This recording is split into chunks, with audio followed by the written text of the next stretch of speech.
चर्चा करने के लिए हमारे साथ दो बेहद खास मेहमान भी जुड़ चुके हैं। बीजेपी से प्रवक्ता है अशोक सिंह शेखावत जी हमारे साथ जुड़ रहे हैं और साथ ही अरुण शर्मा जी है, कांग्रेस से प्रवक्ता हैं। आप दोनों का बहुत स्वागत है इंडिया न्यूज पर। सबसे पहले अशोक सिंह जी, आपसे जानना चाहूंगी कि आज बजट पेश होने जा रहा है राजस्थान का, ऐसे में आप इस बजट को किस तरीके से देख रहे हैं? क्योंकि कांग्रेस तो कह रही है घोषणा पत्र में भी 70% उन्होंने कामों को पूरा किया है, बजट भी इस बार आम जनता के हित में ही साबित होगा।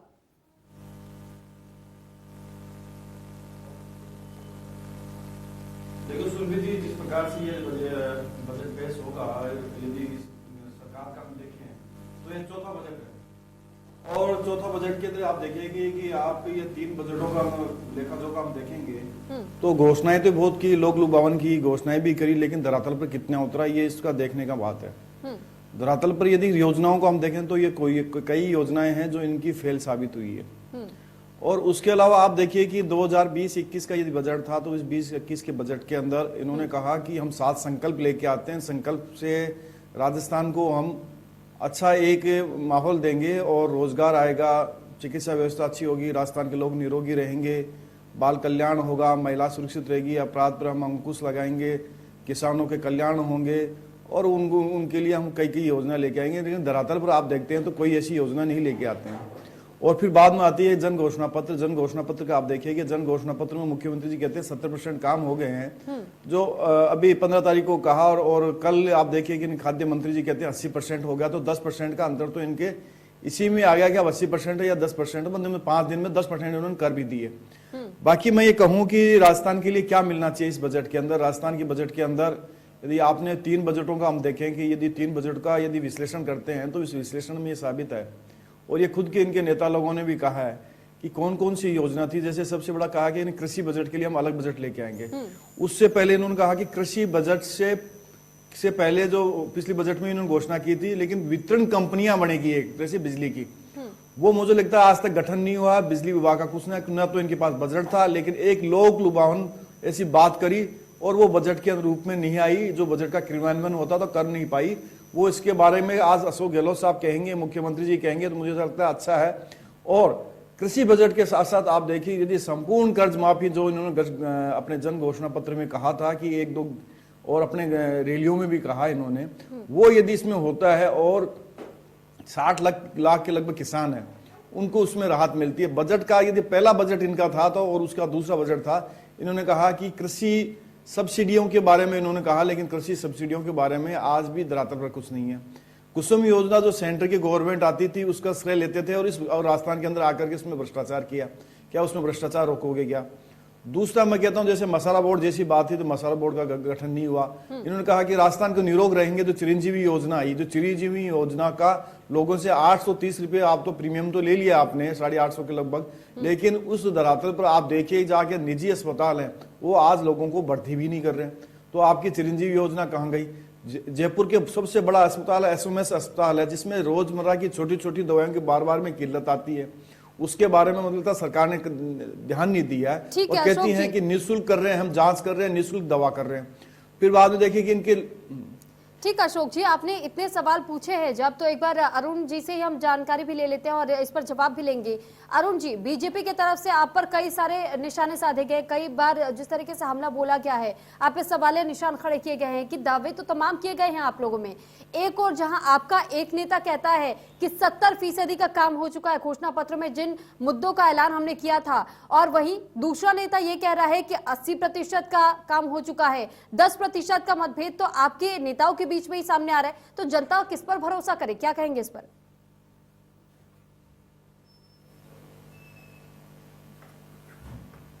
देखिए, आज जो बजट पेश करने जा रहे हैं मुख्यमंत्री अब से थोड़ी देर बाद, और राजस्थान के इतिहास में एक ऐतिहासिक बजट होने वाला है।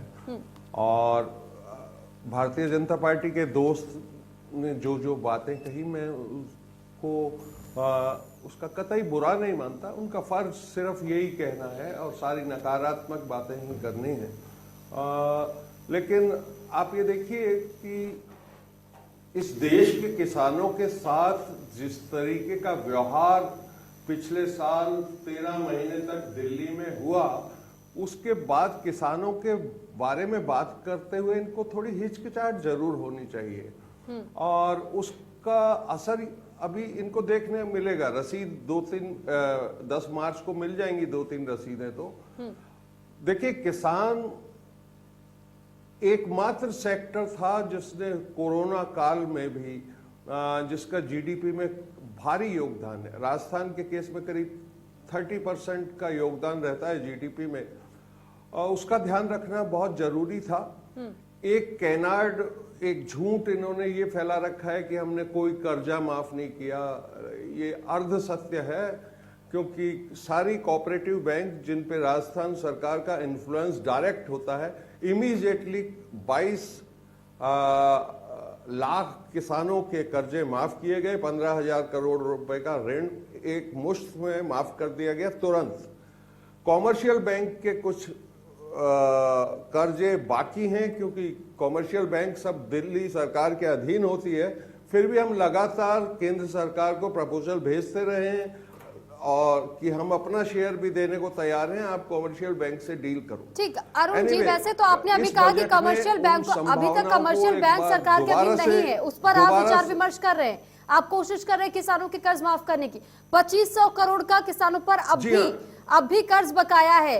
और साथ ही राजस्थान में हमने वो दौर भी देखा जिस दौरान किसानों की जमीन की नीलामी की बात छिड़ गई थी, जिसके बाद राजस्थान सरकार की किरकिरी देखने को मिली। उसके बाद आप लोगों ने वो फैसला वापस लिया था, इस पर क्या कहेंगे?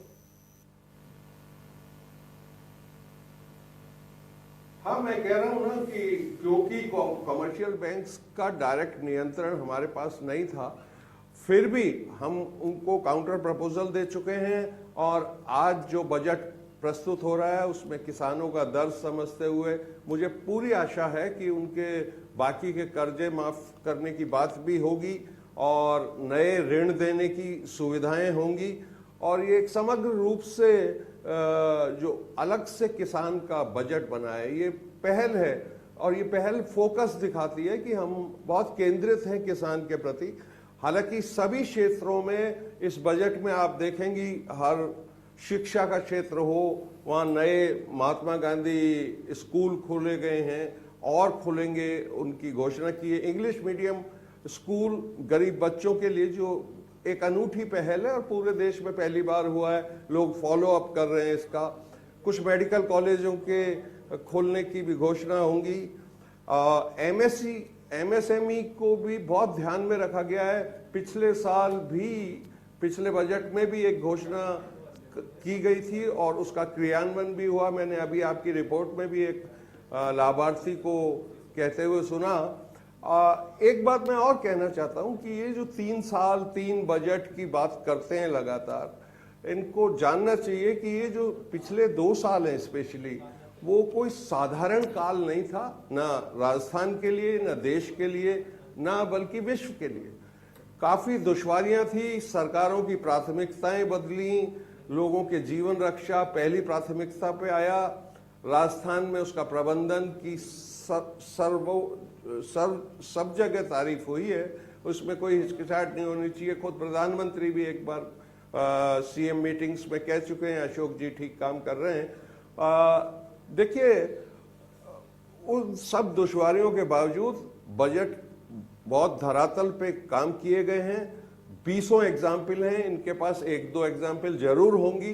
इतना बड़ा काम होता है तो कुछ ना कुछ रह जाता है, लेकिन आज का बजट आप देखेंगे कि लगभग सभी वर्गों को जो भी सरकार के नियंत्रण में है। मैं अभी महंगाई का दर्द सुन रहा था जब आपका संवाददाता इंटरव्यू ले रहा था, काफी लोग। अरुण जी, आपको बीच में रोकना पड़ा है, आपसे माफी चाहूंगे। अशोक जी, आप भी हमारे साथ बने रहेगा। इस बीच में एक बड़ी खबर सामने आ रही है, तो बड़ी खबर इस वक्त आपको बता देते हैं। सीएम अशोक गहलोत विधानसभा फिलहाल पहुंच चुके हैं।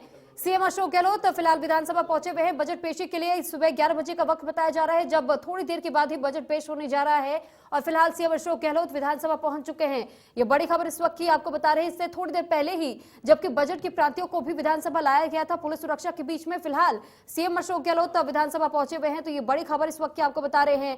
सीएम अशोक गहलोत सुबह 11 बजे के करीबन बजट को पेश करने जा रहे हैं और फिलहाल विधानसभा पहुंच चुके हैं सीएम अशोक गहलोत। तो थोड़ी देर के बाद ही बजट पेश कर दिया जाएगा राजस्थान का। हालांकि राजस्थान वासियों को भी इस बार के बजट से बेहद उम्मीदें तो नजर आ रही हैं, लेकिन देखना यह होगा कि बजट पेश होने के बाद क्या यह बजट आम जनता की उम्मीदों पर खरा साबित होता है या फिर एक बार फिर से आम जनता के हाथों निराशा ही हाथ लगेगी।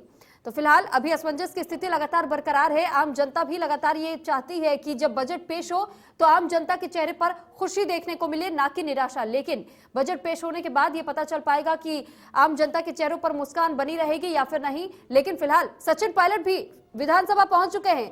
तो जहां हमने आपको बताया कि सीएम अशोक गहलोत विधानसभा पहुंचे हुए हैं, सचिन पायलट भी अब विधानसभा पहुंच चुके हैं। थोड़ी देर में बजट पेश होने जा रहा है। सुबह 11 बजे आज सीएम अशोक गहलोत राजस्थान का बजट पेश करेंगे और पहली बार ऐसा बताया जा रहा है कि राजस्थान बजट जो 2022 और 23 पेश किया जाएगा, इसमें अलग से कृषि बजट की पेशी होगी। फिलहाल थोड़ी देर के बाद ही बजट पेश होने जा रहा है। अब 11 बजे का वक्त और 11 बजने में महज कुछ ही समय बाकी रह गए हैं। सीएम अशोक गहलोत विधानसभा पहुंच चुके हैं, उनके साथ में सचिन पायलट भी पहुंचे हुए हैं और इससे पहले ही जो बजट की प्रांतियां थी, बजट की प्रांतियों को भी विधानसभा पुलिस सुरक्षा के बीच में लाया जा चुका था। फिलहाल अशोक गहलोत पहुंचे हुए हैं और ये जानकारी एक बार फिर से आपको दे दें, जिस तरीके से मुख्यमंत्री अशोक गहलोत आज विधानसभा में बजट 2022 पेश करने जा रहे हैं। इस बार बजट में राजस्थान विधानसभा चुनाव 2023 की झलक भी देखी जा सकती है, क्योंकि 2023 में जो फिलहाल जो चुनाव होने जा रहे हैं उसको लेकर भी कहा जा रहा है कि चुनाव का असर भी इस बजट पर देखने को मिल सकता है और चुनाव की वजह से इस बार कुछ जोड़ तोड़ करने की कोशिश भी बजट में की गई है, ताकि आम जनता के हाथ निराशा ना लगे, उनके चेहरे पर मायूसी ना देखने को मिले। और इस वजह से माना जा रहा है कि हो सकता है कि आम जनता के लिए इस बार ये बजट उनकी उम्मीदों पर खरा साबित हो जाए। लेकिन सुबह 11 बजे तक का इंतजार हम सभी को करना पड़ेगा, राजस्थान वासियों को 11 बजे तक का इंतजार करना पड़ेगा। सुबह 11 बजे विधानसभा में बजट पेश किया जाएगा। सीएम अशोक गहलोत आज विधानसभा में बजट पेश करते हुए नजर आएंगे। सुबह 11 बजे बताया जा रहा है। फिलहाल विधानसभा पहुंच चुके हैं सीएम अशोक गहलोत, उनके साथ सचिन पायलट भी पहुंचे हुए हैं। ये बड़ी जानकारी इस वक्त आपको दे रहे हैं राजस्थान बजट को लेकर के। फिलहाल जिस तरीके से खबरें सामने आ रही है कि पहली बार, और इस पर अधिक जानकारी के साथ दिनेश डांगे हमारे साथ फोन लाइन पर जुड़ चुके हैं। दिनेश, आपसे जानकारी चाहेंगे कि विधानसभा में पहुंच चुके हैं सीएम अशोक गहलोत और क्या कुछ अपडेट आपके पास है? जी देखिए, मुख्यमंत्री अशोक गहलोत विधानसभा पहुंच चुके हैं। विधानसभा पहुंचने पर उनका तमाम जो मंत्री और विधायक हैं उन्होंने स्वागत किया। इस दौरान पीसीसी चीफ गोविंद सिंह डोटासरा भी मौजूद रहे और फिलहाल सीएम अशोक गहलोत विधानसभा स्थित अपने जो कक्ष है वहां पर मौजूद है, क्योंकि विधानसभा की कार्रवाई 11 बजे तक होनी है। रेड कलर का जो ब्रीफकेस है उन्होंने मीडिया कर्मियों को दिखाया कि किस तरह उसके अंदर जो बजट की प्रतियां है वो यहाँ पर लेकर आए हैं और